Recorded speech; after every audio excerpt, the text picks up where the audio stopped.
За сайн байцгаана уу? Нура подкастын 18 дахь дугаар эхлэхэд бэлэн болсон байна. За тэгээ өнөөдрийн манай дугаараар манай Нура төвийн ахлах инженер Хангай. За миний бий болохоор Тамбог Solutions компани мэдээллийн технологи хариуцсан дэд захирал гантлаг. За тэгээ бид хоёр болохоор хөтлөгчгүй сайхан чөлөөт одоо хоёулаа зочин. Тэгээ чөлөөт байдлаар ер нь бол ярилцаад за Нура төвийн онцлог. За тэгээ ер нь бол өнөөдөр AI технологитой холбоотой сэдвүүдийн талаар бид бүхэн ярилцахаар бол бэлдсэн байгаа. За тэгээд хамгийн ихний асуултаа болохоор Хангай инженераас асууя. За ингээд сүүлийн үед бол ингээд хиймэл оюун ухаан бол ингээд дэлхийд хоёр айгүй их ингээд тархаж байна. Тэгээ энэтэй холбоотой ер нь хиймэл оюун ухаан манай Монголын төдийгүй ер нь эрүүл мэндийн салбарт ямар ер нь нөлөө үзүүлж байна вэ? За нөлөө үзүүлж байгаа гэж ярихын өмнө эхлээд нөгөө нэг яаж үүснэ нь бас ярих хэрэгтэй тий. Анх хиймэл оюун ухаан 1970-80 онд ер нь яг анхныхаа одоо нөгөө ground work буюу суурьа тавьсан байдаг. За тэгээ энэ яасан бэ гэхээр тухайн үед болохоор нөгөө юм эмчид юм одоо туслах спорт хийдэг тийм алгоритм анх гарсан. Тэрэн дээр одоо жишээлбэл ямар бактеритай тийм ямар одоо хүчний үед ямар одоо ийм уухаа тий антибиотик уухаж гэдэг юм уу. Тиймэрхүү байдалтай явж хагаад 1990 оноос хойш машин learning гэж орж ирсэн тий. За тэгээд машин learning орж ирснээр болохоор яасан бэ гэхээр нөгөө хиймэл оюун ухаан маань илүү сайжраад өөрөө суралцдаг болж эхэлж байгаа ер нь бол. За тэгээд илүү сайн тооцоол гаргадаг болж эхэлж байгаа. За тэгээд энэ үед болохоор эмнэлгийн яг ингээд салбарт ашиглаад яг ингээд эхэлж байсан. Тэгтээ төдийлөн яг үргийн хэрэглээнд бол орж эхлэх байсан. Дараа нь 2000 оноос хойш яасан гэхээр нөгөө бид нөгөө нэг том big data mata гэж яриад байгаа шүү дээ. Large data гэдэг. Энэ дата цуглараад тэгээд алгоритм нь илүү сайжирч эхэлсэн байгаа. За тэгээд 2010 онд болохоор CNN гэж нэрлэдэг. Эсвэл ConvNet гэж бас нэрлэдэг. Deep learning орж ирээд deep learning өөрөө шууд нөгөө big data-тайгаа буюу үндсэн одоо мэдээлэлтэйгээ харьцаад суралцаад процесс хийдэг болж эхэлсэн. Энэ үеэс эхлээд ер нь бол эмнэлгийн салбар тэр ялангуяа нөгөө нэг дүр сонирхлын салбарт илүү хүчтэй орж ирсэн байна. Маш олон алдартай одоо нөгөө AI эмнэлгийн програмууд бүгдээр ингээд 2010 оноос хойш ингээд юм голцоо илүү хүчтэйгээр ингээд орж ирсэн байна. Илүү практикал болсон гэх юм уу те. Тэгээ 2020 он гэхэд бол аль хэдийн ангаах ухаанд одоо ингээд өргөн ирэлэгдээд ингээд нэгэн одоо бүтцэн болсон. Тэгээд одоо нөгөө нэг үүрэг оройлон ч гэсэн бүр ингээд тодорхой болсон. Одоо ийм шинэ юм гаргахад жишээлбэл яаж нэхэд чинь одоо бид нар чинь нөгөө нэг ингээд шүү дээ бактери янз вирус ч юм уу те бактери ялангуяа ингээд гарахаар антибиотикууд үйлчлэх болоод байгаа шүү дээ. Энэ дээр жишээлбэл AI өөрөө ажиллаад ийм төрлийн одоо мутац орж явахад ерөнхийдөө урьдчилаад төрүүлээд ийм төрлийн одоо антибиотик хэрэглэх боломжтой ч гэдэг юм уу те. Иймэрхүү судалгаануудыг бол олон их сургуулиуд дээр бол хийгдэж байгаа даа. Тэгээд зөвхөн одоо эмч гэлтгүү хувь хүн дээр үндэслээд одоо бүх нөгөө датаг ч авч жагаад тэгээд ялангуяа одоо генетик амар хүчтэй ороод ирлээ шүү дээ. Тэгэн гууд датан дээр ч аав ээж чинь түүхэн дээр үндэслээд тэр мэдээлэл дээр үндэслээ. За ингээд ийм өвчин тус магадлал ийм байх юм байна. Ийм амьдралыг хий маягаар явах юм байна гэдэг. Ерөнхийдөө нөгөө нэг personal coach гэж нэрлэдэг байгаа шүү дээ. Генийн гэхэр ч одоо аав ээж нь одоо өмнө нь ямар одоо түүхтэй байсан ч гэдэг юм уу. Тэрнээс нь хамаарад нэгсэн тэр мэдээллийг бол яг шууд генетикээс нь авч байгаа. Тэгээд давхар нөгөө нэг генетикээс гадна болцшгүй өвчнүүд байна шүү дээ. Амьдралын хий маягаас нь хамаарад хамаглаад тэрийг ингээд урьдчилаад за ийм өвчин одоо тусах магадaltaй шүү гэдэг юм уу те. Ингээ хувь хүнийхэн одоо юу гэх юм туслах болоод явах юм боломжтой болчиход байгаа. За тэгээд сая ярьсан нөгөө нэг machine learning, deep learning гэдэг би яг монголоор сайн орчуулж мэдэхгүй л байна л да. Тэгэхээр энийг гантлага захирал. За тэгэхээр тэн дээр ингээд товчхон тайлбар өгье. Тэгээд арай илүү ойлгомжтой байх үүднээс ингээд төсөөлөл байдлаар хүмүүст хэлж өгье гэж бодож байна л доо. Одоо хэдүүлээ ингээд нэг сонгон бай гэдэг аваад үзье. Нөгөө сонгон гэдэг юм бол яг сонгон бол өөрөө ер нь бол AI гэж байна. За ингээд сонгоныг AI-тэй зөвөрлөе л та. За ингээ AI гэдэг нь болохоор ерөнхийдөө ингээ хүний хийгдэж байгаа процесс ч юм уу аливаа нэгэн хийгдэж байгаа процессыг автоматжуулаад байгаа. Нэгсэндээ машин, нэгсвэл одоо алгоритм гэж яриад тэ. Алгоритм гэдэг маань ерөөсөө л цаанаа бол ерөөсөө математик тооцоолол явж байгаа тэ. За хэрвээ ингэх юм бол ингэ ингэхгүй л ингэ гэдэг ч юм. Тэгэхээр ер нь бол AI гэдэг нь бол өөрөө юм хамар хүрээ. Айгүй өргөн цар хүрээтэй том цар хүрээтэй болчиход байгаа. За тэгвэл хэдүүлээ одоо ингээ сонгоных нь хальсан ингээ жоохон хуулаа. Давхрын ингээ хуулаа. Тэнгүүд одоо машин learning гэдэг ойлголт гарч ирж байгаа. За машин learning буюу ер нь бол хиймэл оюун ухаан маань суралцж байгаа гэсэн үг. Машин өөрөө суралцах одоо хэсэг гэсэн үг. За тэгээд жишээ аваад үзэх юм бол машин learning дээр хамгийн энгийн жишээ гэх юм бол хэдүүлээ ингээ өдөр тутамдаа мэйл бие биенлэг явуулж байгаа тийм. Мэйл явуулаад танилцж байгаа. За тэгэнгүүт нэг сурчлагын мэйл ингээ олон дахин нэг газраас ирээ л та. Тэгэнгүүт тэрийг машин ойлгоод энэ бол ингээ сурчлагын мэйл олон дахин ирээд байгаа юм байна. За тэгэхээр энийг спам гэдэг хэсэг рүү оруулъя гэдэг ч юм уу тийм. Энэ бол одоо машин маань өөрөө суралцаад хийгдэж байгаа зүйлс гэсэн. За тэгвэл машин learning-ийг дахиад ингээд авъя. Хэлсийг ингээд дахиад хуулъя. Нөгөө сонгоныхоо гүнлөө ороод эхлэв л да тий. Тэнгүүд deep learning гэдэг ойлголт гарч ирж байгаа. За deep learning гэдээ ярихаар одоо текст, зураг, видео гэх мэтлэн маш олон төрлийн өгөгдлүүдээр анализ хийгээд тэндээрээс дүгнэлт гаргаж ирж байгаа зүйлийг бол deep learning гэж яриад байгаа. Тэгэхээр нөгөө нэг AI, одоо machine learning, deep learning гэдэг нь бол бүгд ингээд өөр өөрийн онцлог шин чанарууд бас байгаад байгаа. За тэгвэл сүүлийн үед болохоор энэ Gen AI, generative AI гэж яриад байгаа. Тэгээ энэ AI маань юу вэ гэхээр ер нь бол одоо ингээд хүний текст, одоо видео ч гэдэг юм уу. Энийг бол бүр ингээд шууд цэвэр AI бүтээгээд байгаа гэсэн. Одоо чи дээр хийж байгаа контент ч гэдэг юм уу те өөр ямар нэгэн reel ч гэдэг юм уу те тэдгэрийг бол шууд AI өөрөө бий болгоод гаргаж ирж байгаа. Ийм тохиолдлууд эхэлж байгаа. Тэгэхээр бол одоо нэг өнгөц одоо ярихад бол иймэрхүү гэсэн. За хэрвээ бүр ингээд дэлгэрүүлээд нарийн ярих юм бол маш олон ойлголтууд байдаг. Тэгээ одоо ер нь AI эрүүл мэндийн салбар гэлтгүү. Одоо ер нь бол бидний амьдралд аль хэдийн ороод ирсэн. Бидний нөгөө хэрэгжилж байгаа Google ч гэдэг юм уу.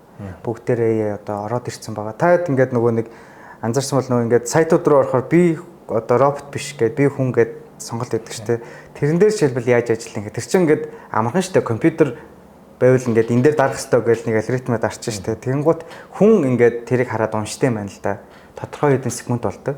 Тэгээ маусаа ингээд чирэхдээ бид нар ингээд салгалаад гэх юм уу те. Яг нэг юм зураасын дагуу яг ингээд див тэгшин явдаг. Тэгээ ойролцоогоор бас нөгөө нэг ингээд нэг юм нэг 2-3 секунд ч юм уу зарцуулан зарим нь жоохон илүү гарч даарна. Энийг болохоор энэ яг хүн байна гэдгийг энэ датан дээрээс үндэслээ суралцсан байна гэсэн. Тэгээд хараад ингээд бид нар дарангуут энэ яг хүн байна гэд компьютер өгөхөөрөө яг ингээд тогтмол хурдтайгаар аваачаад див тэгш очоод даардаг ч юм уу тий. Компьютер ингээд өгөх хит хитэн боломжууд байдаг юм байна л да. Тэрийг ингээд өөрчлөөд хамгаалцсан. Хүмүүс болохоор ингээд арахтаа ингээд янз янз зарим нь боддог ч юм уу тий. Зарим нь амар хурдан даарчдаг. Гэтэ ингээд нэг чиглэлийн дагуу явдаг ч юм уу. Иймэрхүү байдлаар ингээд бидний амьдралд бол аль хэдийн ингээд эргэн тойронд бол ороод ирсэн байна. Тийм байна. Тэгэнгუთ одоо ингээд AI ерөнхийдөө бас яаж ажилтیں۔ Гэдгийг бас ер нь бол ингээд хүмүүс AI гэж яриад байдаг. Тэг ерөнхийдөө яаж ажилтдаг вэ гэдгийг зарим хүмүүс бол яг харах мэдэхгүй ч магадгүй. Тийм болохоор тэр төлөлийн мэдээлэл өргөө те. AI эхлээд ажиллахтаа яг вэхээр дата гэж яриад байгаа мэдээлэл тэр мэдээллийг бол цуглуулна. Эмнэлгийн салбарч ялгаагүй адилхан датагаа эхлээд цуглуулна. Тэгээд тэр дата цуглуулсныхаа дараа өөрчилсөн боловсруулалтаа хийгддэг тэрэн дээр. Аль нь хэрэгтэй, аль нь хэрэггүй, аль нь одоо яг тийм эмнэлгийн салбарт ялангуяа за яг аль зураг нь одоо ямар хүчний те ямар хавтрын ч юм уу ямар тохиолдлын гэдгийг суралцж байгаа. За тэгэнгуутаа боловсруулсан зургаас ингээд суралцаад явангуут одоо нөгөө миний өмнө саясан CNN гэдээ яриадсан шүү дээ. Энэ болохоор нөгөө нэг датанаасаа шууд суралцаад байгаа. Энэ технологиуд одоо яг араас нь орж ирж байгаа байхгүй. За үүний дараа яах вэ гэхээр энэ нөгөө суралцсан юм баталгааж болно. Яг зөв буруу юу гэдээ олон юмтай харьцуулна гэсэн үг. За тэгээ баталгаажуулсныхаа дараа дүгнэлтээ гаргана. За энэ жишээлбэл за нэг хэдүүлээ нэг цээжний рентген зураг харъя л та тий. За тэгэнгუთ бронхит ч юм уу эсвэл артефакт гэж болно. Артефакт гэдэг нь болохоор одоо зурган дээр гарч ирсэн хэвийн бус дүрсийг одоо артефакт гэж нэрлэдэг. Тэгэнгუთ артефакт уу эсвэл бол артефакт бол ингээд нэг 10 зураг аваад ихэд харуула нэг цэг дээр байдаг ч юм уу тий. Тэгэнгуთ эсвэл юу ч гэдгийг яг тэр нөгөө зурган дээр ингээд харсан дүгнэлтэд харьцуулна. За харьцуулсныхаа дараа интеграц хийн. Тэгээд фидбек явуулна. Үндсэндээ нэг ийм дараалалаар AI маань ажиллаж байдаг. За ерөнхийдөө нэг AI юм бол үндсэн ойлголт бол нэг иймэрхүү байна. За окей. За тэгэхээр хэдүүлээ ингээд ерөнхий AI-ийн талаар мэдээлэлүүд бас тодорхой хэмжээнд хүргэлээ гэж бодож байна. Тэгээд эрүүл мэндийн салбарт бол дараах байдлаар бол өсөж өгч байгаа юм байна. Тэгээд сая манай хангаан инженерийн ярьлаа. Энэ бол бид нэг дата цуглуулах гэдэг. Тэрэн дээр нь бол одоо маш энгийн жишгээр тайлбарлах юм бол за хэдүүлээ ингээд 1-ээс 10 хүртэл ингээд тоо байлаа гэж бодъё те. Тэр ингээд хаа хамаагүй ингээд тавьчих. Цаасан дээр ингээд хаа хамаагүй биччихье. Тэгээд 1-ээс 10 хүртэл тоолоход бол аюу хэцүү те. За 10. За энд 2 байгаа маань ингээд олоход аюу хэцүү байдаг. Тэгэхээр энийг бол ирэмблэх гэдэг юм байгаа те. Тэгэхээр нэгсэндээ нөгөө дата ямар ч замраг байж болно. Ямар бүх төрлийн янз бүрийн датанд ба тэдгэрийг нь ирэмблээд за 1 2 3 4 5 зуудлаа нэг ирэмблэх юм бол илүү амар болно те. Тэгэхээр бид нар бол нөгөө нэг бие датан дээр суйрлахаас гадна датагаа ирэмблэх, нөгөө дататайгаа ажиллах гэдэг бол ойлголт бол бас нэлээд чухал гэж одоо орчин үеид авч үзэгдээд байгаа. За тэгээд нураа төвтэйгээ холбоод асуулт асууя. За манай компьютер томограф одоо аппарат байгаа те. Тэгэхээр тэр компьютер томограф аппарат маань бусад үеийнхээс ер нь ямар онцлогтой вэ? Тэр талаар ингээд үзэгчтэй. За ерөнхийдөө яг хоо CT гэж товчилж яриад байгаа. Энэ компьютер томограф хэлээд байгаа тийм. CT маань өөрөө нэг юм нийтэд нэг юм бурууч гэх юм уу юм тарцныг ойлголт өгдөг байхгүй юу. Зүслэгийн хэмжээгээрээ зургийн чанар тодорхойлох гэдэг ч юм уу тий. Яг зүслэгийн хэмжээ нь яг юу вэ гэхээр coverage буюу нэг одоо эргэлтэндээ хитэн одоо хэр зайны зураг авч байгаа вэ гэдэг нь ерөнхийдөө тэр зүслэгийн хэмжээгээр ялгагдтыг. За Нура төвийн компьютер болохоор 64 цэцлэгтэй. Ерөнхийдөө ихэнх 64 цэцлэгтэй компьютерууд нэг эргэлтэндээ 4 см зураг авдаг. 16 цэцлэг болохоор бүр бага байдаг болохоор илүү удаан, илүү олон иргэнэ гэсэн үг. Юу гэсэн үг гэхээр эсэргээрээ бас дооз нь их байна гэсэн үг. Тэр нөгөө зургийн наривчлал гэж яриад байгаа нь болохоор одоо бид нар thickness гэж нэрлэдэг байгаа. Зүслэг хоорондын зай аахгүй. Энэ зүслэг хоорондын зай бол ер нь яг эмнэлгийн салбарт 0.5 нь бол хангалттай гэж үздэг. Гэхдээ хятадын жишээлбэл нэг компани патент эзэмшсэн байдлаараа 0.023% өссөн байгаа. Тэр нь гэхдээ зөвхөн нөгөө чихний бүр амар нарийн ховор хийдэг шинжилгээнд дээр ашиглах зорилттой. Ерөнхийдөө манай нөгөө нэг эмнэлэгтчин компьютер томограф маань өөрөө 64 цэцлэгтэй компьютер нөгөө стандарт болчихлоо л та. Яг одоо юу гэх юм цэцлэгийн бүр тийм нарийн болгоох шаардлага байхгүй. Ягаад тэгэхээр noise буюу ингээд нэг юм зурагт ингээд нэг яадаг штэ дээр үеийн нөгөө зурагтнууд ингээд кабласаа салчаад гэлт зэрэлждэг штэ тэр яг noise шиг юм noise-нууд орж ирдэг байхгүй хитэх цэцлэгтэй байх нарийн бахаар тэгэхээр ерөнхийдөө онцлогоонд бол цэцлэг дээр бол цэцлэг хоорондын зай 0.5 байхад хангалттай гэж үздэг. За тэгээд Нура төвийн маань энэ 64 цэцлэгтэй компьютер томографи аппарат маань систем маань бусдаас юугаар ялгаатай вэ гэвэл за нэгт бол мэдээж нөгөө нэг доторх кон буюу нөгөө нүхний хэмжээ 75 см. Тэгэхээр арай өргөн ч юм уу эсвэл нөгөө юм жижиг зайны нэг юм давчуу байдал хүн духгүй байдаг шүү дээ. Тэрийг ингээд тийм хүмүүст ингээд илүү таатай байна гэсэн үг. Хоёрт бол яг нөгөө нэг систем маань MRI-с ялгаатай нь болохоор мэдээж нөгөө нэг арай одоо юм өргөний байдал нь өсвөл нэг 1 м баггүй. Тэгэхээр ингээд учиргүй юм бачуу газар бол ороод байгаа юм бол байхгүй. Гэхдээ яг ингээд зарим хүнд бол тэр нь бол илт мэдэгддэг юм байна л да. Тэгээд дээр нь ингээд компьютерт оронгууд ингээд дээр нь юм дэлгэцтэй. Тэгээд зарим хүн ч нөгөө юм сонсголын бэрхшээлтэй хүмүүс амьсгалаа аваад төгчээр гэдэг командыг сонсч чаддаг бол дэлгэцэн дээр нь ингээд 3 2 1 амьсгалаа аваад ингээд төгчих хэвээр. За ингээд 1 2 3 гэж толонгуудаа за хэвээ амьсгалах гэдэг ч юм уу. Тэр нь ингээд дээр дэлгэцэн ингээд заавал харагддаг тий. Тэр нь бол надад илүү гоё таалагдсан. Одоо нэгэсэндээ нөгөө нэг давчуу газраас айдаг эмэгтэй хүмүүс бол тэн дээр бол харьцан гайгүй гэсэн. Тий. За тэгээд дээр нь бас юу байна гэвэл надад хамгийн их таалагдчихж байгаа. Аппарат нь өөрөө одоо энэ эмэл зүүн талын биш яг юм төхөөрөмж талтай AI таахгүй. Тэр маань яадаг вэ гэхээр ингээд шүн ингээд би 3 цагт онцгой мэйл ирнэ шүү дээ. Тэгээд ингээд харангуут одоо тэнцэх хүн ажиллааг байгаа. Гэхдээ компьютер томографи аппарат ер нь бол унтраахгүй байх ёстой байхгүй юу? Ягаад тэгэхээр детектор буюу тэр одоо зураг хүлээж авч байгаа хэсэг нь айгүй мэдрэг юм. Тэгэхээр тэр ингээд байнга халааж идэг. Детектороор яг нэг температур барьж идэг. Тэр ингээд асаалттай байжсэн чинь тогны нэг жоохон одоо доголдол гардаг ч юм уу тий. Эсвэл сүлжээн дээр ингээд юу ч орж ирээлээ тий. Асуудлууд гарангуут хилдэг. Ийм гарч ирээдэг шүү гэдэг. Эсвэл нөгөө асуудал нь давтагдаад байвал за энэ давтагдаад байна. Энэ дээр чинь алдаа гараад байгаа юм биш үү? Шалгаарай гэдэг ирдэг. Тэр нь амар амар байдаг. Тэгэхээр нэгсэндээ инженеруудын ажлыг хөнгөлөлтөд бас үнэнч туслах байдлаар нь ажиллаж байгаа гэсэн үг шүү дээ. Тийм болохоор яг Нура төвийн компьютер томограф бол айгүй доктортой сайн авч үздэг. Би тэгэд ингээд мэдээж нөгөө нэг юм инженерууд чинь нэг юм үзлэг засварын хуваар морь гэж байгаа шүү дээ. Тэрнээсээ гадна тэр мессеж чи өөрөө за энийгээ нэг ингэхгүй бол болох байлаа шүү гэд хэлээд байгаа нь амар юм юу гэх юм те. Өмнө нэг юм одоо өөр над руу ингээд хилдэг аппарат тарьж үзээгүй. Хүн ингээд өвтгөрөө ёо гэж хэлээд эмчтэй ингээд туслаад байна шүү дээ. За өөрөө хэлж өгөөд ойлгуулад иддэг. Аппарат чинь ингээд лого л уншуулахгүй бол ер нь бол хэцүү шүү дээ. Учиргүй дуу муу гаргаад тахгүй бол. Тэнгууд энэ аппарат маань ингээд мэйлэр ингээд хэлээд идэх байхгүй. Тэгээ харилцаад идэх нь хамгийн их таалагддаг. За окей. За дахиад надад нэг асуулт байна. Тэр нь юу гэхээр одоо ингээд компьютер томограф маань бол ингээд хит одоо эрдэнэтгийн туяагаар ингээд хүний биеийг одоо нэвт гараа тий зүслэгтэй 64 зүслэгтэйгээр ингээд харж ин тий. Тэнгүүд MRI-гээ бас тонхоромж байдаг. Тэр энэ хоёрын ер нь гол ялгаа нь юу юм бэ тий? MRI-г ер нь ямар хувьд ашиглаад дээ. Одоо би бол өөрөө ингээд тодорхой хэмжээнд эрүүл мэндийн чиглэлийн хүмүүстэй ажиллахаар илүү цуглаг эрхтэн дээр ашигладаг гэдэг юм уу тий? Тийм хүзүүсэд байдаг. Тэгэхээр гол ялгаа нь хамгийн том ялгаа нь бол авж байгаа арга барил байна л да. За компьютер томограф бол өөрөө рентген хоолойноос ингээд филамент гэдэг хэсэг дээрээс ингээд дулаан үүсдэг. Тэр дулааныхаа 99% нь халуун болоод 1% нь рентген туяалж буудаг. Тэрийг нь фильтртэд хүний бие ингээд нэвтлээд туяаг нь детектор хүлээж авч ингэж зураг авдаг ийм процессор явдаг. Тэнгууд MRI маань яадаг вэ гэхээр соронзоо орон ашигладаг, радиодлогын ашигладаг тий. Соронзоо орны талбар ингээд өгдөнгүүд одоо ингээд MRI-д орж байгаа хүн байвал ингээд coil гэдэг нэг юм зүгж байгаа. Тэр нь өөрөө жижиг юм ороомог байгаа. За тэнгууд койло зүгээд авангууд соронзоо орны талбар тэр хэсэг дээр нь илүү хүчтэй болох нь шүү дээ. Тэнгууд хүний биеийн ус төрөгчийн атомын протонууд ингээд нэг чиглэлд орчдөг. Одоо нэг шуманд орно. Нэг шуманд орчдөг. За тэгэнгუთ нөгөө радио давтамжийн пульс ингээ өгөнгუთ тэрийг ингээд disturb буюу ингээд хөдлөгч нь.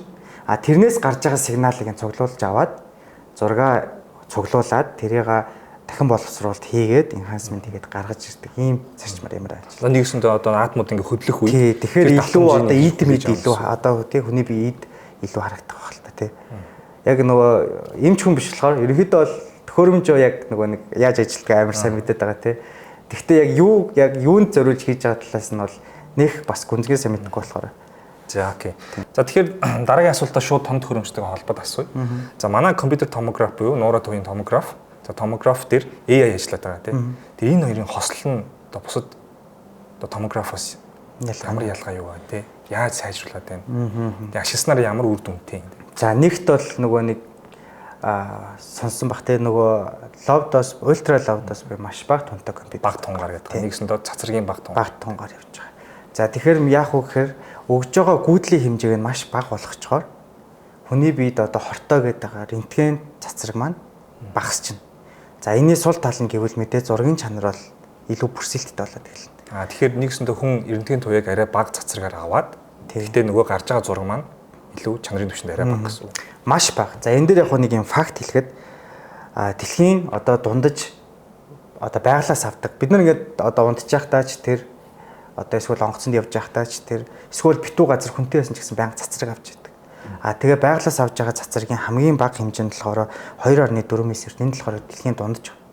За тэгэхэд чинь энэтхэгийн Керала буюу урд хэсэгт бол бүр 12.5 мс. Айгүй өндөр байдаг гэсэн. Айгүй өндөр гэсэн. Тий, жилд авч байгаа. Тэнгууд энэ low dose CT-нд ороход 1 мс хүртэл туяа авч байгаа гэсэн. Маш бага. Маш бага. Энэ бол одоо зүгээр юу гэх юм хажуугийн рентген зураг авч байгаас ч ер нь бол бага гэж магадгүй тий. Ийм бага туяагаар зураг авч байгаа. Тэгэхээр энд бага туяагаар авсан одоо нөгөө нэг жоохон бүрсэлтэй байдаг шүү дээ. Энэ зургийг яаж сайжруулах хэрэгтэй вэ гэхээр хоёр арга байдаг. Нэг нь болохоор бидний ашигладаг Pixel Shine гэж систем байгаа. Энэ л болохоор зургийг ингээд enhancement хийж сайжруулж өгдөг. Сайжруулж. Хоёрт нь бол мэдээж AI. AI болохоор давуу тал нь юу вэ гэхээр одоо хүний нүдээр ингээд шууд харагдахгүй бол одоо харагдахгүй байгаа тийм мөрхөө одоо өөрчлөлт ч юм уу. Одоо яг abnormality гэж нэрлэдэг шүү дээ. Хэвийн бус зүйлсийг илрүүлээд байдаг. За энэ яг хоёр хосолж ажилладаг болохоор бид нэр low dose рентгенээр одоо ингээд олон улсын гайдлайныхаа дагуу зургаа ингээд одоо аваад уншаад боловсруулад хүндэд танилцуулдаг гэсэн үг. Тийм байна. За тэгээд яг хөө рентген дээр бас нэг юм байна. Мэдээж ингээд бид нэр цацрагийг одоо бүр яаж ихсгэж авч болно. Гэхдээ ингээд өөрөө хортой болохоор байж болох хамгийн багаар тааруулж байгаа. Тийм болохоор одоо сүүлийн ийм бүх тооны төхөөрөмжүүд илүү яаж бага тунгаар илүү сайн зураг гарах вэ гэдэгт одоо илүү уралдаж байна гэсэн үг. Нэгсэндээ илүү хүнээ хайрлаад хүнээ бодож эхэлж байгаа гэсэн үг. Хэрэгтэй гэсэн үг тий. За тэгээд одоо жишээлбэл синхротрон radiation facility гэж байдаг юм байна л да. Энэ яадаг вэ гингуут 10-ын ард одоо 10 гэд тоог үржигдэх нь тэг гэд тоолох юм бол 14 тэгтэй ийм тим хүчтэй рентген байна. Тэнд одоо жишээлбэл ингээ хүн ороод зураг авах болно гэх юм бол эрүүл хүн ороод өгөхөд гараад ирэл гэсэн үг л дээ. Иймэрхүү болохоор бид нар болохоор одоо илүү эрдэмтэд одоо гарч ирж байгаа янз янзын одоо нэг сорилтууд гарч ирж байгаа шүү дээ. Тэрэндээ судалгаа шинжилгээнд ашигладаг. Эмнэлэгт бол аль эсрэгээрээ илүү бага тунтайгаар илүү хурдан хугацаанд хоргүй тэгээ илүү таатай яаж авах уу гэдэг дээр одоо илүү төвлөрч ажиллаж гэсэн компьютер томограф маань. За. Окей. За тэгээд сая ингээд нөгөө нэг нуураа төвийг ярьсных. Манай нуураа төв дээр одоо ашиглаж байгаа Really байгаа тийм Fujifilm. Энэний талаар ганцхан зэрэглэлээ. За окей. Тэгэхээр Fujifilm корпорац маань бол одоо 1934 оноос хойш яг зургийн чиглэлээр үйл ажиллагаа явуулж байна. Тэгээ одоо ингээд бодоод үзэхээр нийт 90 жилийг зарцуулсан байна. 90 жилийн хугацаа гэдэг бол асар их хугацаа байна тийм. Одоо тийч одоо хэдэн одоо тийм шүү дээ. 90 жил гэдэг чинь маш их жилтэй. За тэгвэл энэ жилүүдэд болохоор дан ганц зургаас авахуулаад одоо л зурагтай холбоотой энэ үйл ажиллагаа бол хийгээ явж байгаа. За тэгвэл AI маань Really гэдэг нэртэй. Really AI. Тэгээд Really AI маань бол зурган дээр ер нь бол боловсруулалт хийгээд байгаа. Тэгвэл одоо түрний нөгөө баг тунгаар бид нэр энтгээ цэцэр явуулаад зургийг хүлээж аваад тэр зургийг Rayleigh маань яаж байгаа вэ гэхээр маш олон хүний датан дээр суурлаад за одоо өөр одоо юу гэдэг нь те эрүүл хүн байж болно, өвдөжсэн хүн байж болно. Маш олон хүний датаг харьцуулаад тэр дататай харьцуулаад одоо яг тэр тухайн үед CT дээр орж байгаа хүний зургийн мэдээлэлтэй харьцуулдаг. Одоо нөгөө түрүүн хоёлаа ярьсанчлан яг эхлээд дата мэдээлэл цуглуулна те. За мэдээлэлээ аваад тэн дээрээс процессинг хий. Нэгсдээ боловсруулалт хий. За боловсруулалт хийгээд явах гэхээр дараагаар нь эмчид за энэ хэсэгт магадaltaй байна. Энэ хэсэгт одоо юу гэдэг нь те хавдарч юм уу? Ийм эрсдэл байх магадaltaй гэдгийг гаргаж ирж үзүүлж байгаа. За энэ нь юу гэсэн үг гэхээр тухайн эмчийнхаа бид нар үйл ажиллагаа буюу те одоо магадгүй нэг эмч маань бас зарим үед бол хүн учраас ядарсан байж болно, харахгүй өнгөрөх тийм эрсдлүүд байж болно. Тэнгүүд AI маань бол өөрөө машин буюу те одоо програм хангамж учраас ядарна гэдэг ойлголт байхгүй. За харахгүй өнгөрнө гэдэг ойлголт байхгүй. Тэгэхээр маш олон хүний датан дээр харьцуулаад тухайн дээр ийм эрсдэл байх магадaltaй гэдэг гаргаж ирж байгаа. Тэгэхээр нэгсэндээ эрсдлийн түвшнийг нь бол бууруулад ажиллаж байгаа гэсэн. Тэгэхээр бол яг нэг ясандаа юу шүү дээ маш олон дата байгаа. Гэхдээ бүр ингээд дэлхийн бүх тохиолдлууд бол байхгүй байгаа шүү дээ. Тэгэхээр ховор тохиолдлууд ч гэдэг юм уу эсвэл бол тэр датанд бүртгэдэггүй эсвэл бол ингээд таамаглаж арай болохооргүй зүйлс бас тохиолдох боломжтой ч гэдэг юм уу. Эсвэл эргэлзээтэй ч юм уу. Тим юмуд одоо тохиолдлууд байх болохоор эмч нар ингээд хамт ажиллаад одоо эмчийн туслах хийгээд байна шүү дээ. Энэхэд бол тэгнэ гэсэн үг. Тэгэхээр нөгөө дангаараа ганц эмч ажилласнаас илүү үр дүнтэй буюу эрсдлийн бууруулаад тэгээд өмнөж туслах байдлаар нь бол ажиллаж байгаа. Тэгэхээр эмч болон AI хоссон байдлаар гэсэн. Тэгэхээр одоо ингээд AI дээр ажиллаад үзсэн эмч нэгт ингээд хурдан сайжрах нь. Хоёртоо ингээд туслаад өгчдөг ингээд баруунгарт олчиж тээ. Тэг ингээд хилээд өгчдөг өнгөөр ялгаад өгчдөг тээ. Энэ бол ер нь бол яг одоо ингээд нөгөө орчин үед гэж яриад байгаа шүү дээ. Орчин үед амьдарч байгаа бид нарын ингээд юм одоо юу гэх юм лагшри тээ давуу байдал тээ. Тийм болчиход байна. Тэгээд хөхний рентгенд бас хийгддэг. Тэрэн дээр болохоор Lunit гэдэг Солонгосын AI ашиглагддаг. Lunit маань би яг ингээд компьютер томограф ч гэдэг юм уу дүр сонжлогоор одоо рентген ололттой холбоотой ер нь тоног төхөөрөмжн дээр одоо нэг 8-9 жил ажиллаж байгаа. Тэгэхэд бол би сүүлийн нэлээд хэдэн жилийн Lunit-ийн тухай амар их сонсож байгаа. Ер нь конференц болгон дээр л ярина. Тэгээд энэ Lunit-ийг ингээд харсан чинь 2013 онд анх ингээд одоо аль биесээр ингээд гаргасан юм байна л да. Тий. Тэгэнгუთ 2013 он гэж бодохоор нөгөө яг түүхээ бодохоор яг 2010 оноос хойш нөгөө CNN эхэлсэн тий энэ алгоритм эхэлсэн. Яг энэ үеэс ингээд хүчтэй орж ирсэн гэж харангуут Lunit хүртэл яг 13 онд тий байг бол 10 онд ингээд юу янгуут хэрэглээ нэвтрэл эхлэнгуут те за энийг ашиглая гэл. Гэтэ мэдээж бас нөгөө өмнө наан судалгаа хийсэн те одоо туршлага хөрөнгөлүүлж хийж гарч ирж байгаа шүү дээ. За тийм байна. За тэгээд яг нуруу төгдөр бол яг давуу тал одоо онцлох гэх юм уу те AI төхөөрөмжүүд бол одоо Rayleigh Lunit хоёрыг бол сонгож сая ярилцлаа те. За ер нь энэ юуны хэмэл оюун ухаан дээр өөр юм гоё сонирхолтой мэдээлэл байна уу? За байна. За байна уу.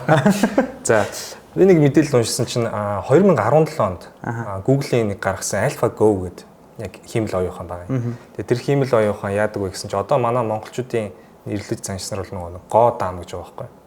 Гоо даам. Тийм гоо даам гэдэг нь одоо яг юм шатартай ер нь ойролцоо. Одоо яг ингээ хоёр хүн сууж байгаа стратегийн юм тоглоом байгаа байхгүй. Юм самбартай одоо яг тоглолдог тоглоом гоо даам гэдэг. Нэг юм жижигхэн хар цагаантай ингээд нүүдэг. Тийм. Тэр тоглоом дээр болохоор AlphaGo гэдэг тэр AI-г ажиллуулсан байгаа юм. Тэгэнгүүт тухайн AI маань өөрөө 3 хоногийн дотор суралцаад хүнээс илүү болсон. Илүү болсон гэдэг нь болохоор ингээд одоо юу гэдэг олон жил хичээлсэн одоо мастер хүнийг бол амархан очиж исэн гэсэн 3 хоногийн дараа. Тэгэхээр нэгсэндээ юу гэсэн үг хэр энэ маань өөрөө тухайн AI маань өөрөө машин learning буюу өөр ингээд суралцсан гэсэн үг. За ингээд ингэж нүүх юм бол ингэх юм байна. Энд дээрээсээ би суралцсан учраас дараагийн удаа ингэж нүүх хэрэгтэй юм байна. Таамаглалуудаа хийгээд суралцаад тэрийг улам сайжруулсан гэсэн. Тэгээ 3 хоногийн дараа гэсэн чинь олон жил хичээлсэн мастрыг алитийн давцсан байна. Тэгэхээр нэгсэндээ AI маань бол магадгүй ирээдүйд бол одоо биднийг бас тодорхой хэмжээнд давах те хүний зарим үйлдэлүүдийг орлох гэдэг юм бол гарч ирэх үндэслэлийн баталгаа болж байгаа гэсэн. Миний бол яг хараад байгаа үнцэг бол ингэж л бодод байна л да. Нөгөө юм судалгаа тооцооллыг маш богино хугацаанд хийгээд байна шүү дээ. Тэгэхээр одоо юу гэх юм бид нар ингээд шинэ зүйл нээх ч юм уу шинэ зүйл судлах үед өмнө ингээд хүмүүс ингээд ном уншаад тооцоод гардаг байсан хугацаанд за магадгүй 10 жил хэлж л дээ. Тэнгууд ингээд AI-ийн энэ хурдтай байдал магадгүй 1 жил болгож багасгах ч юм уу тий. Тэгэхээр ингээд бид нэр одоо ингээд юм шинэ юм амар хурдан гараад айгүй хурдан хүлээж авдаг болчиход байна шүү дээ. Ялангуяа одоо энэ хиймэл оюун ухаан, эмнэлгийн томд хөрөмж, эрүүл мэндийн салбарт ороход одоо бүгд ингээд айгүй хурдан хүлээгээд авчиж шүү дээ. Тэгэхээр энэ өөрөө бас AI-тай холбоотой болов гэж бодогдлоо л доо. Янз янзын өөрчлөлт богино хугацаанд гараал яадаг бид нар ингээд маш богино хугацаанд амар их тэгээ шинэ юмтай ингээд танилцдаг болсон. Тэгээ айгүй хурдан тэрийгээ ингээд одоо өөр юм болгодог гэж хэлэх юм уу те. Ингээд хэрэглээндээ ингээд ашиглаа сурчдаг. Тэгэхээр одоо энэ бүр илүү л хурдан болно гэсэн үг шүү дээ. Тэгэхээр авах чадвар нь их хурдтай байна гэсэн үг шүү дээ. Тийм гэсэн үг. Тэгээд дахиад нэг бас сонирхолтой зүйл байна. Тэрний үгс 20 онд ChatGPT тийм OpenAI 3.0 ChatGPT 3.0 хөлбөр. Тэр 3.0 хөлбөр дээр болохоор мэдээж нэг хүний асуусан асуултанд яг ингээд оновчтой тодорхой ингээд хариулдаг болсон. Тэгээ одоогоос 4 жилийн юм. Одоо бол ингээд нийтлэг хэрэглээ болчлоо л доо. Одоо хөгжүүлэгч нар бол өөрсдийн тулгамж байгаа асуудлаа тэнд багийн шийдвэрлэхтэй алдаа гарах юм бол тэнд нь шийдвэрлэдэг ч гэдэг юм уу. Эсвэл өөрийнхөө бодож чадахгүйгаа бодлогыг бодуулна ч гэдэг юм уу. Гэрийн даалгавар хэлнэ ч гэдэг юм уу. Маш олон төрөл ингээд ашиглаж байна. Ингээд туслах байдлаар. Тэнгүүд ChatGPT-ийн бас нэг сонирхолтой юм байгаа юм. Тэрний юу гэхээр юм ёс зүй гэдэг юмыг тэнд суулгаад өгсөн байна. За ёс зүй гэдэг нь юу гэхээр одоо шилбэл би ингээд юу гэдэг гэмт хэрэгтэй холбоотой ч юм уу те лөөрч гэдэг юм уу. За эсвэл одоо хин нэг яаж хүлэгдэх уу ч гэдэг юм уу те. Иймэрхүү юм асуух юм бол хариулж өгөхгүй. Тийм энэ талаар ерөөсө бодоагүй юм шүү дээ. Бас нэг сонирхолтой зүйл. Тэгэхээр би бас нэг туршиж үзчихсэн одоо зүгээр л тэрийг сонсчоод за ингээд лөөрийн ч юм уу чиглэлтэй юм асуулт асууж байгаа байхгүй. Тэнгүүд ингээд уучлаарай би энэ чиглэлээр ингээд хариулт өгөх боломжгүй. Хэрвээ та одоо ийм чиглэлээр яах юм бол болохгүй гэдэг ч юм уу те. Эргүүлээд ингээд сайн талаас нь хүртэл зөвлөж байгаа байхгүй. Надад нэг тэгтээ юм сонир асуулттай заяа. Би ингээд ангийнхаа уятаа шалгалтаа өгж байгаа. ChatGPT ашиглаад өглөө шүү дээ. Тэгэхээр би ингээд баг лоортчлаа шүү дээ. Ирээдүйд хүн эмчлэх хэвээр хүн. Энэ дээр бол тэгэхээр хариулт өгнө шүү дээ. Тэгэхээр этик нь яг 100% суугаагүй л байна гэж бодлоо. Гэхдээ ийм байгаа. Одоо тэрэн дээр болохоор сүүлийн үед бол багш нар одоо ялангуяа их сургуулийн багш нар бол эсрэгээр өөрсдөө ашигладаг болсон. Зөв. За боловсруулаад ирсэн одоо хариуч юм уу, эсэч үү тийм үү, тийм бичлэгч үү тийм үү, загтал байна. Тэрийг аваад дахиад энэ яг AI-ээр боловсруулсан мөн үгүй гэдгийг шалгаж бас байна. Тийм байна тий. Тэгээ сая би яхаа асуусан ч гэж одоо өөрийнхөө бодлоо хэлсэн яасан бэ гэхээр ангаахын Америкийн нэг юм шалгалт лээд юм байна л да. Тэрийг аль хэдийн ChatGPT ашиглаад давцсан байхгүй хүн. Тэгээд дээр нөгөө нэг юм олон хариулттай асуултууд байдаг шүү дээ. A, B, C, D сонгох гээд тэрэн зориулсан хүртэл юм open source AI гарсан байна. Тэрэн дээр скриншот тэгэл өгч. Тэнгуут л за хариулт нь B юм шиг үн яагаад гэвэл тэр гэл тайлбарлаад өгч.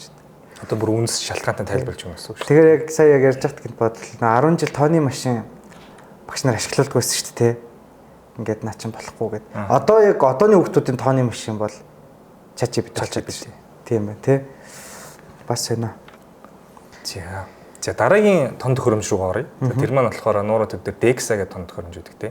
За энэний талаар бас үзэгч олондоо тайлбарлаж өгөөч. DEXA аппарат маань бас яг онцлог нь бол яг ерөнхий аппарат нь бол биеийн масс индексийг харуулдаг. Дотоод өгөлт хэдөө байна тий. Гадаад өгөлт хэдөө байна. За ингээд юу юм нийт биеийнхэн зургийг авч жагаад ингээд нэг гэхдээ энэ болохоор маш бага доозоор авдаг. Маш бага. 1 метрийн зайнаас би өөрөө доос метр бариад үзэхэд бол туяаны бараг хэмжээ гарахгүйсэн байхгүй. Яагаад ийм бага доосоор ингээд авчаад одоо ингээд нэгэн зурган дээр бид нар юм үнэлээд байдаг шүү дээ. DEXA-гийн ялгаат нь юу вэ гэхээр фотоны тоог нь тоолж авдаг. Тэр зураг бол зүгээр юм юу гэх юм референс буюу одоо хүндээ ингээд үзүүлж байгаа. Энэ ерөөдөө таны би нэг иймэрхүү харагдаж байгаа шүү гэж л харуулж байгаа болохоос үндсэн тооцоол нь хүний биеийг нэвтэлж байгаа фотоны тоог нь бүртгэж авч байгаа. Тэгээд нэг давуу тал нь гэвэл бас ингээд нөгөө full body scan буюу бүтэн биенийхээ сканыг хийдэг. Маш бага доозоор одоо бүр ингээд бүхлээр нь гэсэн үг шүү дээ. Бүхлээр нь хийдэг. За энэ бол ерөнхийдөө нэлийн давуу тал. Тэгээд компьютер нь өөрөө гэхдээ энэ дээр болохоор AI гэхээс илүү алгоритм гэж хэлэх нь зөв баг. Компьютер нь өөрөө хүний биеийн одоо нөгөө нэг дундч одоо бид нар ингээд хүүс ясаар нь ингээд одоо ямар үндэстэн бэ гэдгээр нь ингээд өгчдөг. Тэгэхээр тэрэнд нь тулгуурлаад одоо за хэрэв одоо энэ дээр Аз хүн гэдэг өгсөн бол янз янзын Азууд байгаа шүү дээ. Одоо Монгол хүнгээ өгсөн бол харьцуулж байгаа. За ер нь бол насанд чинь харьцуулахад одоо сэрэгжил нь явагдаж шүү. Багын өвч нь их явагдаж чинь дотоод таргалт нь юм байна гэдэг өөрөө амьдралын хэв маягийг нь одоо ингээд зөвлөгөөг нь ерөөхдөө тоотохоор өгч чинь гэсэн. Тэрийг эмчнэр нь танилцуулдаг. Яг нь DEXA төхөөрөмжтэй холбоотой сонирхолтой зүйл гэвэл юу вэ гэхээр гадаадад хүүхдүүд дээр амар их ашигладаг юм байна. Ялангуяа хөл өмгийн клубүүд. За. Яаж ин гэхээр ингээд бэкмиг мэдэн шүү дээ. Тэгээд багаас нь ингээд аваад клуб ингээд дэмжээл те. Тэгэнгუთ зарим тохиолдолд нөгөө хүүхэд маань том болоод ирсэн чинь ясны сэргийлэлт болоод амархан бэртэл авчдаг. Нөгөө бэртэл авчгаар олон жил ингээд хөл өмгийн тэр том клубуудын оруулсан гэдэг одоо тэр чинь хөрөнгө оруулалт шүү дээ. Ингээд өргөө болчихдаг юм байна л да. Тийм болохоор гадаадын юм том клубууд хүүхдийг ингээд X апруудад ингээд өөртөө тавьчаад оруулалт юм байна. Өөр юм чи маш бага томтой шүү дээ. Баг тонгор үзэж байгаа учраас. Тэгээд үндсэндээ нэг хэдийн хэсэгт нь л үзчихдэг юм байлаа. Яг бүтэн зураг бол авах шаардлагагүй. Тэгэнгუთ энэ хүүхэд маань ирээдүйд яг одоо биеийнхэн яс нь яг ямар байх вэ? Тамирчин болж чадах уугүй юу? Тэгээ ер нь баг өсөлт нь ямар өсөлт нь ямар ах вэ гэдэг нь хүртэл ерөөдөө хэлээд өгчдөг. Тэгэхээр энийг тийм бас ингээд эрүүл мэндийн гэж хэлж болно л доо. Гэхдээ яг бас ингээд спортын салбарт хүртэл ашигладаг. Тэгээ энэ бас надад яг би өөрөө энийг яг сургалтанд явж байгаад сургагч багшаасаа сонсч байсан байхгүй. Энэ нэлээд сонирхолтой санагдчихсэн. За окей. Тэгэхээр ингээд AI технологи маань бол эрүүл мэндийн салбараас гадна спортын салбар хүртэл ингээд нөлөөлж шүү дээ. Тэгээ одоо ингээд манай нуруу төв дээр буюу нуруу дээр бид нэр ингээд зураг авч ин тэ. За том төхөөрөмж ашиглаад зураг авлаа. Тэрийг нэг бол ингээд Pixel Shine гэдэг програм ашиглаад бид нэр ингээд зургийн чанарыг сайжруулж байна. За тэгээд дээр нь Synapse 3D гэдэг дүрсийн онцлогооны эмчир маань тэр програм хангамжийг ашиглаад дахиад онцлогоо хийгээд AI-тай хослуулад дүнэлтэд бичиж байна тэ. За тэгээд тэр зургуудаа бол PAX гэх системээр хадгалж байна те. Нэгсэндээ Picture бүх зургуудаа архив хийгээд бүхэл одоо том төхөөрөмжөөс архив хийгээд хадгалаад одоо мэдээллийн системээр дамжуулаад явж байна те. Тэгвэл энэ ингээд бүх үйл ажиллагаанд нь ер нь ингээд цаашдаа ингээд AI ашиглагдаад байна те. Ер нь хүн байхгүй болов уу? Би бол дан ганц AI ашиглана гэж энэ талаар чадна их боддгоо. AI-г бол хүн бол ер нь бол 100% орлох биш хүнийг AI 100% ер нь орлох арай болоогүй л гэж боддог. Яаж ч утсан. Одоо жишээлбэл механик гэмтлүүд дээр жишээлбэл одоо ингээд өөрөө бодоо сэтгээд явдаг робот гараагүй л байгаагаас хойш механик одоо хардвер талдаа гэсэн үг шүү дээ. Одоо гэмтэл засвар ч юм уу те нэг ресет хийх ч юм уу те. Иймэрхүү юмнууд дээр бол арай бас болоогүй. Тэгвэл мэдээж программын төвшөнд одоо бидний яг нүдэнд шууд ингээ харагдахгүй байгаа гэсэн үг шүү дээ. Энэ төвшөнд бол ерөнхийдөө баг орлоод эхэлсэн байгаа юм шүү. Тэ алдаа зүтгэл нь хаана вэ? Одоо нөгөө нэг би сая сүлд за хаанаас уншлаа нэг юм сервер дээр AI ажиллаад эхэлсэн л байгаа юм байна л да. Тэгэнгუთ ингээд нэг сервер нь гацсангууд нөгөөх нь ингээд зохицуулаад датаг нь одоо ингээд хаардан дээр нь нэг сегмент одоо сектор дээр гэмтэл гараад ирэнгуут урьдчлаад датаг нь өөрөө бэкап хийж буюу ингээд хуулаад өөр сервер рүү хуулж аваад нөгөөдгөө форматлаад маргааш нүглөө нэрэхэд буцаагаад хуулаад тавьсан гэ янзлаа өгсөн байдаг тий. Ийм болчгоор чинь ингээд амар олон хүний шаардлагагүй гэсэн. Тий. Амар ингээд цаг сайн хэмндэг болсон тий. Тэгэхдээ энэ талаар ерөн сүлээд их бодож байна. Ажил авах юм шээс тий. Хангалттай юм бас хэлж байгаа тийм миний өвчсөн бас санал нэг байгаа. Ер нь AI маань яг хүний одоо хөдөлмөрийг багасгаад илүү бүтээмжтэй болохоос илүүтэйгэр тий. Тэрнээс илүүгээр бүр яг ингээд хүнийг бүрэн 100% орлоод явна гэдэг бол миний өвчсөн одоогоор бас тодорхой хэмжээнд итгэл бол бага байгаа. За гэхдээ мэдээж AI бол сүүлийн хэдэн жилүүд бол маш өсрөнгөө хөгжиж байгаа. За тэгээ одоо тэрний нэг жишээ нь болоо ингээд нуура. Нуура төв байна. Нуура төв байна. Тэгээд мэдээж бас нуура одоо онцлогооны төв дээр одоо өрсөн сэргийлэх төв маань бол бидний одоо юу гэдэг юм. Тэгээд наан харахад бол зөвхөн ингээ яг эмнэлгийнх юм шиг боловч цаанаа бас технологийн чиглэлийн маш олон хүмүүс байдаг те. За тоног төхөөрөмж байна, системийн хүмүүс байна, сүлжээний хүмүүс байна те. За тэгээд дээр нь одоо бид нэр эмчнэр маань байна те. За үйл ажиллагааны өдөр тутмын операшн үйл ажиллагаа явах гээд маш олон хүний одоо хүч хөдөлмөрөөр энэ тухайн нуура төвийг бол бид бүхэн ажлуудад аваа явж байна. Тэгээд ер нь одоо ингээд харахад бидний ингээд хийж байгаа одоо энэ зүйл маань бол одоо Монголд ер нь ямар нөлөө үр нөлөө авчирч байгаа гэж дүгнэж байна. За хамгийн яг хөө ингээд илт харагдаж байгаа гэх юм уу те. Зүйл нь болохоор урьдчилан сэргийлэх онцлогоо гэдэг зүйлийг бол яг ялгаж өгч байгаа. Урьдчилан сэргийлэх одоо үзлэг маань өөрөө яг бас яг ямар стандартаа яаж явах ёстой гэдгийг ингээд харуулчихсан байх гэж бодож байна. Тэгээд эмнэлгээс би яг надад яг хувь хүн талаас илүү харсан зүйл гэвэл эмнэлгээс ингээд эмнэлгээр явах дургу хүн байдаг байхгүй юу? Одоо би өөрөө тийм эмнэлэгт одоо ажилладаг ч гэсэн яг ингээд үзүүлээд явхаар ингээд нэг юм хүчин гарч ирэх гэж байгаа юм шиг тий. Тэгээд ингээд нэг юм эмнэлгийг зүгээр ажил гэж харцсан. Тэгээд нуураад ингээд орж байгаа хүмүүсийг харахаар нуураад ингээд орж байгаа хүмүүсийг харахаар юм гоё тухтай орчин ямар ч айдсгүй. Тэг ингээд нөгөө Ойлгомжгүй байдаг ш. Зарим хүмүүс нэг ойлгомжгүй мэдгүй юмнаас нэг цухтаад байдаг ш. Тэнгуут ингээд маш ойлгомжтойгоор за ийшээ ороорой, ийшээ суугаарай, ингээрэй гэд тэгээд дээр нь ингээд эмчин ингээд эвтэйхэн тайлбарлаад өгч байгаа. За одоо ингэнэ шүү, тэгнэ шүү гэд.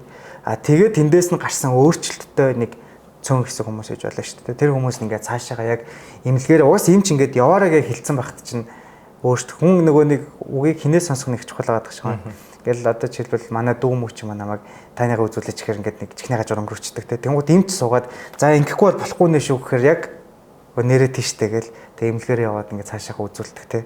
Өөрөө ингээд эрүүл амьдрах юм дадал дээр илүү одоо юу гэх юм нийгэмд одоо хөрөнгө оруулаад нэг гэх юм уу. Манай нэг найз орсон байхгүй. Тэгээд Дексад орсон чинь дотоод өгөлт нь амар өндөр гараа C дүү авчихгүй. Тэгээ өөрөө угаасаа хичээлтэй юм нөгөө нэг A авдаг хөхт. C-гэр бол юм дунд авчлаа шүү дээ. Авчгаар чинь муу авчлаа шүү дээ. Тэгээд ингээл CrossFit интерт яваал. Тэгээд нэг сая нэг 6 сар 7 сарын дараа би одоо зөвхөн Дексад ч ороод дүнгээц суулмаар гэж байгаа байхгүй. Тэгэхээр нөгөө нэг харамсалтай нөгөө ганцхан шинжилгээнд явж ажиллахгүй те. Харамсалтай ч гэж чинь давуу талтай нэг бодол ингээ бүтэн багцаар ордог гэдэг. Тэгээ яг хөө зөвл би өөрөө зүгээр ингээ том толгойлоо зөвлөсөн юм л та. Тэгээ ингээ за ерөнхийдөө зүгээр жил болгон тогтмол ороод дадлал болгочих байгаа ингээл. Нэг одоо 6 сарын дараа орчвол за би авцсан засуулсан гэдэг ингээ хайж яахгүйгээр. Тэгээд 6 сарын дараа ингээ буцаа нэмчүүл яах юм гээд. Тэгээ одоо ингээ буцаац одоо удахгүй ингээ дахиад нэг орох. Ээлж нь эхэлж байгаа. Тэгээд ингээ дүгнээд бодохоор хангаахлах инженер хэлж байгаа бол ер нь шинэ соёлыг бид бүхэн түгээж байгаа гэж ойлгож байна. За ганцлог цэцэрлэг юу вэ? За миний хувьд бол ямар давуу тал те нуура яг юу хийв Монголд? Харах өнцгөн бас арай өөр юм юу вэ? за мэдээж одоо Монголд бол анхдагч гэж бодож байгаа. За энэ ч утгаараа одоо Fujifilm-ийн маш олон жил туршлагдсан одоо энэ бизнестэй энэ одоо зүйл дээр тулгуурлаад эрүүл мэндийн салбарт маш том нөлөө өгүүлэлт авчиж байгааг харж байгаа. Тэгээд тэрийг Монголд оруулж ирээд тэгээд тодорхой хэмжээнд бидэрт бол маш олон чаленжууд буюу сорилтууд тулгарч байгаа. Шинэ технологи, AI-г эрүүл мэндийн салбарт хослуулж байна. За тэгээд мөн бас хүний нөөцийн салбарч гэсэн бас нэлээд өөрчлөлт харж байгаа гэж бодож байгаа. Одоо ингээд дан ганц одоо юу гэдэг эрүүл мэндийн чиглэлэр гэдэг байсан бол одоо бүр ингээд технологи төвчлөх хөстөд ирж байна шүү дээ. Тэгэхээр бас оюутан залуучуудаа бас уриалмаар байгаа нь болохоор бид нар ер нь одоо дан ганц нэг зүйл гэхгүйгээр ер нь аливаа зүйл маань технологитой заавал уялддаг юм болж эхэлж байна. Тэгэхээр энийг ч гэсэн тодорхой хэмжээнд бидний одоо нэг харах өнцгийг өөрчлөөд тухайн соёл одоо нийгэмд бол өрнөлөө авчирч байгаа гэж бодож байна.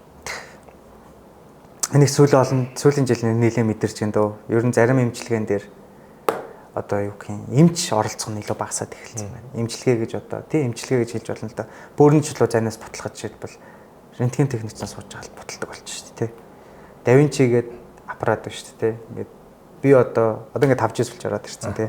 Би ингээд яг уу Америкт байлаа шүү дээ. Тэгэнгუთ зөвхөн за би гэж яриха болио амир.